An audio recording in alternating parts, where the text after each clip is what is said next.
Hello and welcome back to another Grinder Series video where we are testing machines from across the centuries into the future under the same conditions. All Joshy, right. what do we got today? Well, last episode we played with the HTC 800 RX, which I actually really liked. And well, today we were talking about the new version, the updated RX8 without the R, just an X8. No remote control here? That means no remote control today. Moving forward, we're stepping back. Interesting. Brando, have a look at the machines. What can we see that's different? I mean, there's some visual differences.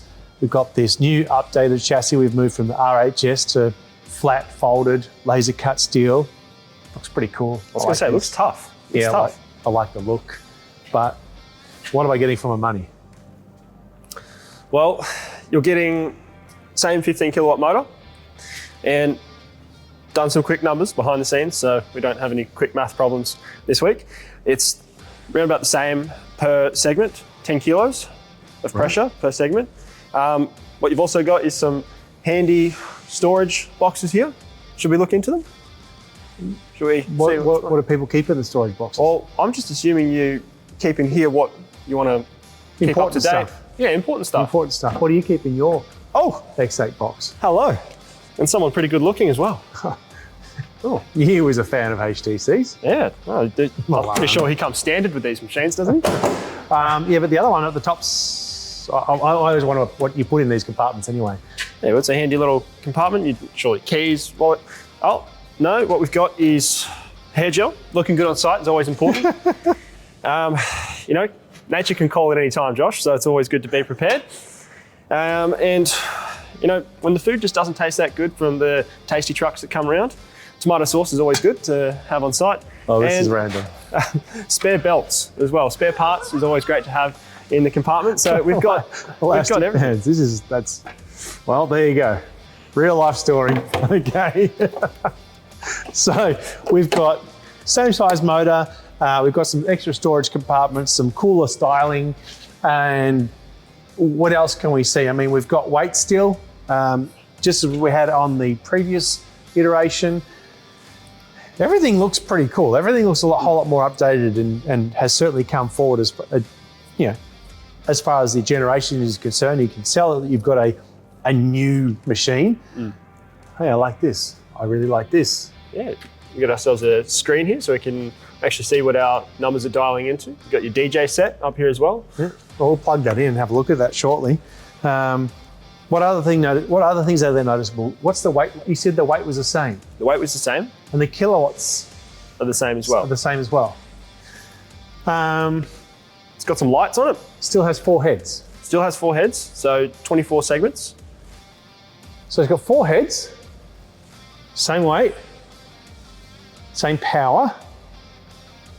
I wonder what it's going to do differently. Guess we'll have to run it and find out. Yeah, well, let's have a look at this thing and maybe that'll give us some info and yeah, then we'll run it.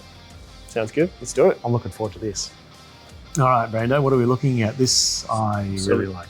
I like the fact that we can see our RPM and it's nice and live and changes all the way up to 1430. So is that the disc RPM or is that the motor shaft RPM? I'm going to assume it's the motor shaft RPM. You can also see our battery voltage, which is nice, hours. Tells us the date as well, that's always handy. You got access to your lights here as well. Ooh, I like that. Water, so 10% chance of rain. Voltage coming in from your site power or your generator. Not sure what this 5% is. 5% extra boost, I'm not sure. Joshua, what else can you tell me about this machine? Looks like it needs to go back to the service center. Back to the service center? It's always handy that it tells you when it needs a service. I think I know what it's telling us. I think it's telling us put some diamonds on me and run me. I was going to say there's a big diamond button here that we can press and see what it does. Let's get some tools on this and run it. Let's do it.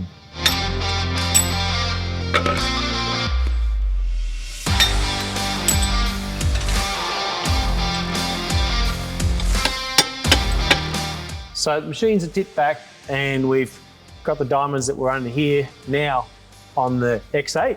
Something that I've noticed here is different type of construction for the actual head itself. That one uses well, basically it's like a clamshell, isn't it? It's got a really fancy name for it that only a PE teacher could pronounce correctly. Clamshell?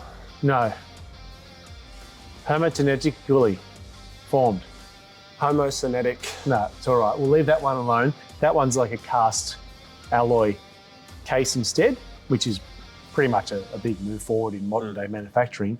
But one of the other things that I've noticed here, if you have a look underneath, is the location of the dust ports moved. On the old one, it's off to one side. On the new one, it sits right at the back. It's central because the old HTC 800 only had one direction. So it could afford to be picking up from one side. The new version, which I quite like, has forward and reverse. So how do you choose? You don't, you put it right at the back. Keep it simple, neutral. But what I really want to know is how does it grind? Well, Josh, let's stop talking about this clamshell and let's get into it. So Brando, same deal as the 800 HTX. We're going to run this baby for 15 minutes. Same weight, same horsepower, slightly different construction. Same diamonds. Same diamonds. What will be the outcome? Let's do it.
And so the results are in.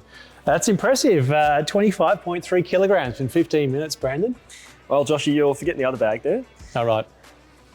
44.8. Okay. Right. So retired PE teacher. What does that equal? Just over 70 kilos. So what you're saying is that's just over our highest performing machine. It is. Our highest performing machine was the 830 RC. So. And now it's just been outdone by the X8? Yep. By a kilo. That's impressive. So both 15 kilowatt motors. I guess the major difference between this one is you've got two heads in opposite direction, two heads in the same direction rotation, but the increased surface area. Yeah.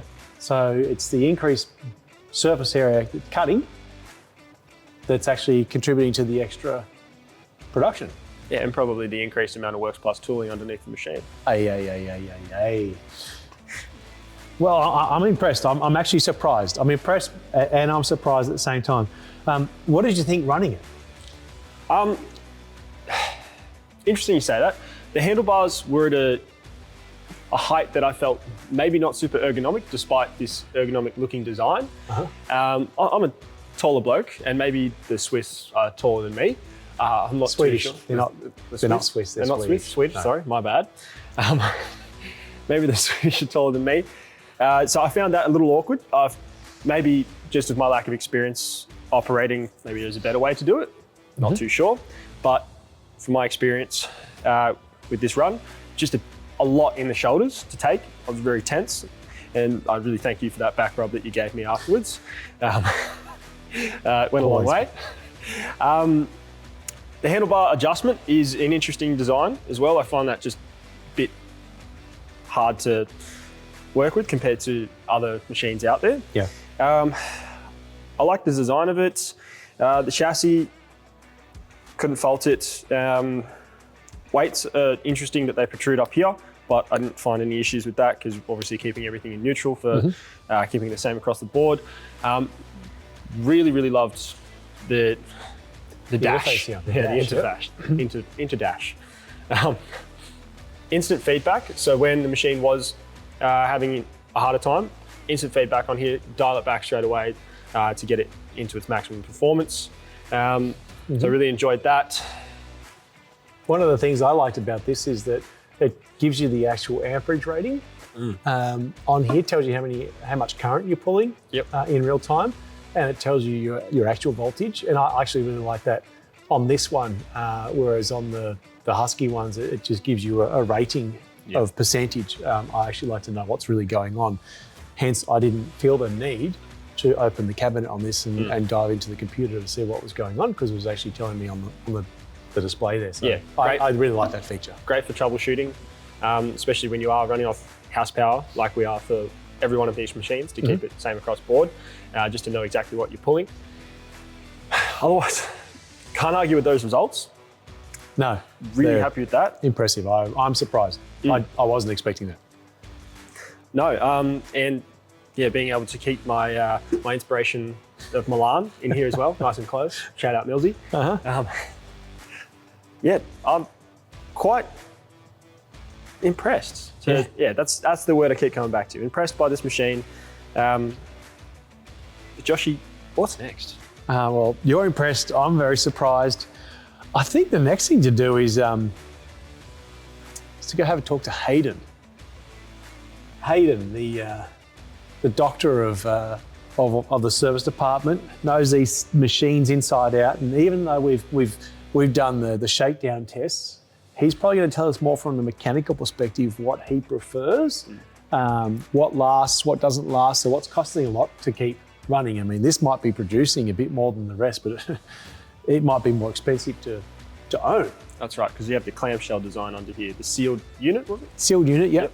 So, I mean, he's torn down every brand and put them back together multiple times over. So I think next stop we talk with Hayden and we'll get his feedback. I mean, we might have our favourite already, but let's see how much they actually cost to run, how much they cost to own. Let's see what he's got to say. Until the next one, keep on grinding. That's it. Catch you guys later.